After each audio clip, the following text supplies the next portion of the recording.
Cinema की दुनिया में हर किसी के लिए नाम कमाना आसान नहीं होता। ऐसा ही कुछ बॉलीवुड की एक दिग्गज अभिनेत्री के साथ हुआ था। बॉलीवुड में उन्हें शुरुआती दिनों में चुनौतियों का सामना करना पड़ा, यहाँ तक कि उन्हें पनौती का टैग भी मिल गया था। वहीं हाल ही में एक्ट्रेस ने एक इंटरव्यू में बताया कि कैसे उनके शुरुआती 2 प्रोजेक्ट शुरू होने से पहले ही रुक गए और इसके चलते उन्हें मनहूस कहा जाने लगा था। तो हम जिस एक्ट्रेस की बात कर रहे हैं वो कोई और नहीं बल्कि हाल ही में बिग बॉस 18 में नजर आई शिल्पा शिरोडकर हैं। हाल ही में एक इंटरव्यू के दौरान शिल्पा ने बताया कि वो साल 1986 में डायरेक्टर सावन कुमार की फिल्म सौतन की बेटी से डेब्यू करने वाली थी, लेकिन मूवी कंप्लीट नहीं हो पाई। उन्होंने कहा, 9 अगस्त को मैंने फिल्मालय स्टूडियोज में मुहूर्त किया था। ये उस समय का सबसे बड़ा लॉन्च था। सावन जी सौतन की बेटी बना रहे थे और टाइटल रोल मैं निभा रही थी। इससे बड़ा कुछ हो ही नहीं सकता था, लेकिन 2 साल बाद भी कुछ नहीं हुआ। तब सावन जी ने कहा कि मैं ये फिल्म नहीं बना रहा हूँ,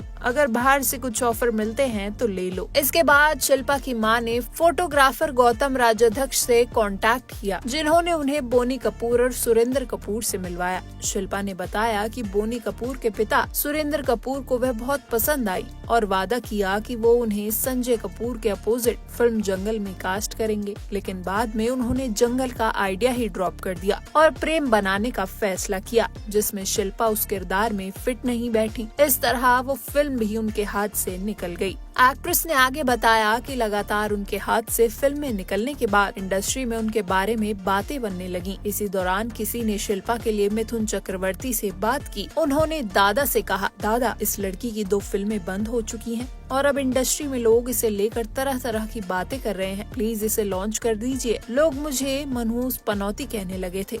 जब भी मैं कोई बड़ी फिल्म साइन करती वो रुक जाती थी, लेकिन अगर आपके पास परिवार का मजबूत सपोर्ट हो तो ये बातें मायने नहीं रखती। इसके बाद शिल्पा ने साल 1989 में रमेश सिप्पी की फिल्म भ्रष्टाचार से अपने एक्टिंग करियर की शुरुआत की। उन्होंने फिल्म में मिथुन चक्रवर्ती और रेखा के साथ काम किया। भ्रष्टाचार में वो ऐसी लड़की के किरदार में नजर आई थी जो देख नहीं सकती थी। इस फिल्म में शिल्पा शिरोडकर को पहचान दिलाई। इसके बाद वो किशन कन्हैया, त्रिनेत्र और हम जैसी हिट फिल्मों में नजर आई। शिल्पा शिरोडकर की फिल्मों में खुदा गवाह, आंखें, पहचान, गोपी किशन, बेवफा सनम, मृत्युदंड और कई और बड़ी हिट फिल्में भी शामिल है। शिल्पा शिरोडकर का फिल्म इंडस्ट्री में सफर उतार चढ़ाव से भरा रहा था। अपने करियर की शुरुआत में ही उन्हें कई चुनौतियों का सामना करना पड़ा, हालांकि उन्होंने कभी हार नहीं मानी और अपने संघर्षों को उभरते हुए सफलता की नई ऊंचाइयों को छुआ। उनकी कड़ी मेहनत और समर्पण ने उन्हें इंडस्ट्री में एक मजबूत पहचान दिलाई।